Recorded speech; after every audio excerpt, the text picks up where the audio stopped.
Alberta is the latest province to announce funding for research into possible undocumented deaths at residential schools. Premier Jason Kenney is committing $8 million to the cause. This comes in the wake of the preliminary discovery of 215 possible grave sites at the former residential school in Kamloops, British Columbia. Sarah Galashan joins me with more on this. Sarah.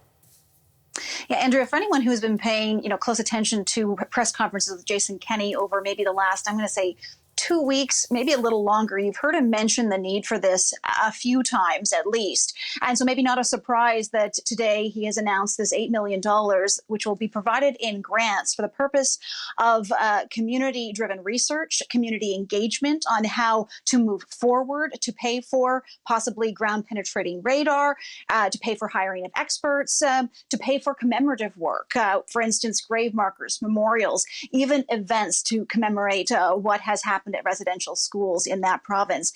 Significant for Alberta because in the press release that was put out today, it points out that between 1872 to 1975, there were more church-run, federally funded residential schools in Alberta than any other province in the country.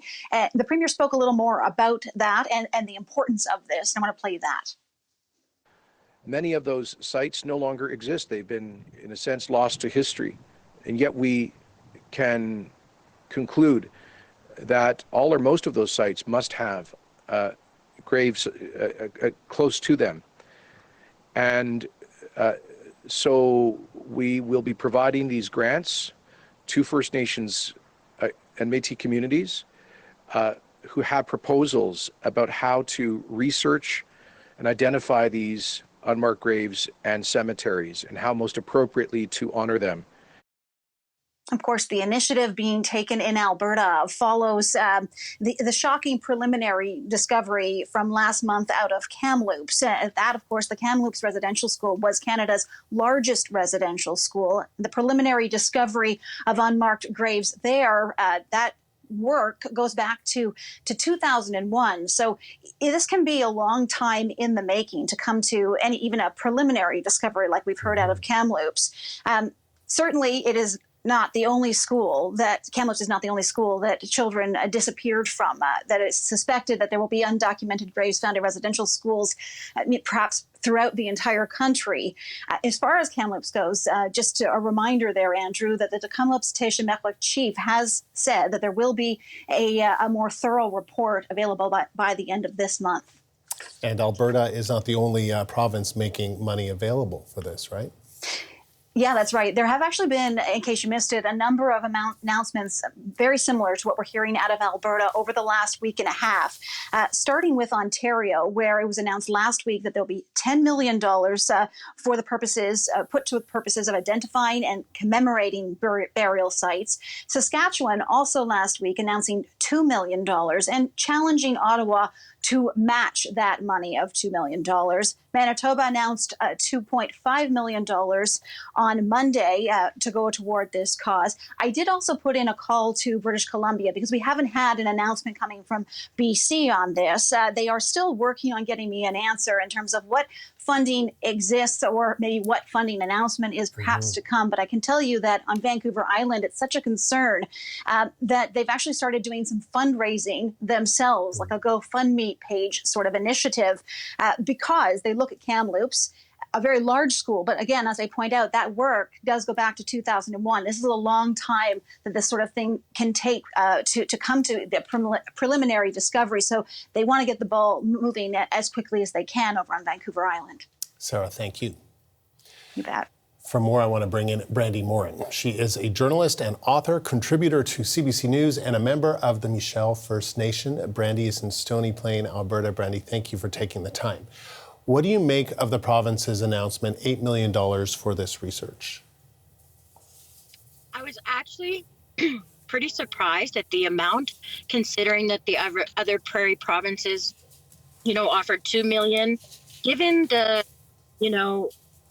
reputation of, Jason Kenney and his former speechwriter, Paul Bunner, who was famous for writing columns knocking the experiences of residential school survivors and calling them bogus. And saying that they should have not been compensated for their horrendous treatment there. The speechwriter, only recently retired from working very closely with Premier Kenney. So I was surprised, and the languaging that the Premier used to describe the treatment of children in residential schools, I had never heard him, or frankly any conservative governments, really speak that frankly and truthfully about the atrocities that occurred there. So do you see where or how this money could be used to aid in reconciliation?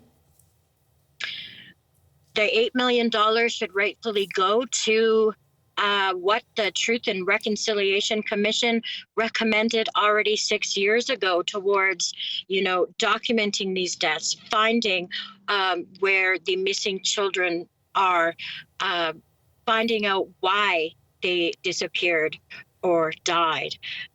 Alberta had the most amount of residential schools in the country. So I think $8 million is really going to be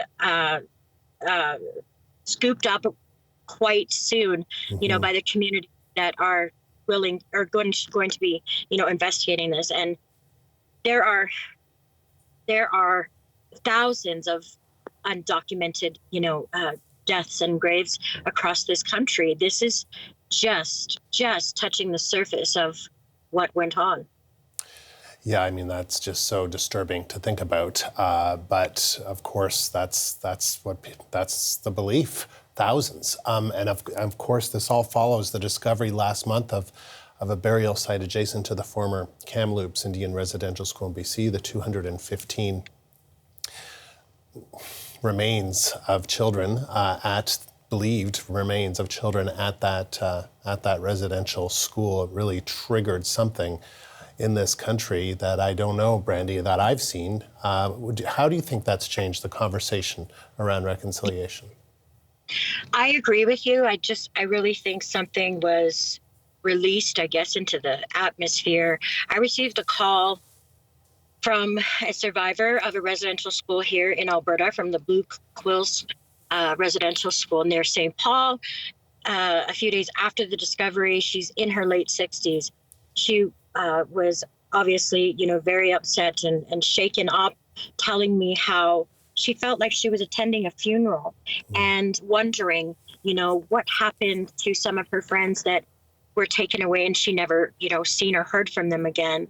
I've actually interviewed survivors who were forced to dig the graves for their classmates and people that have witnessed, that are living, that witnessed the deaths and murders of their friends. But what I can say is I went to Kamloops a few days after the announcement, and I saw families of all colors and cultures pouring in there to pay their respects. And there was white families there with their children, showing their children, and teaching them about what happened and seeing them embrace each other and feel this pain, this grief, this mourning that we're all experiencing as Indigenous people, but across the board.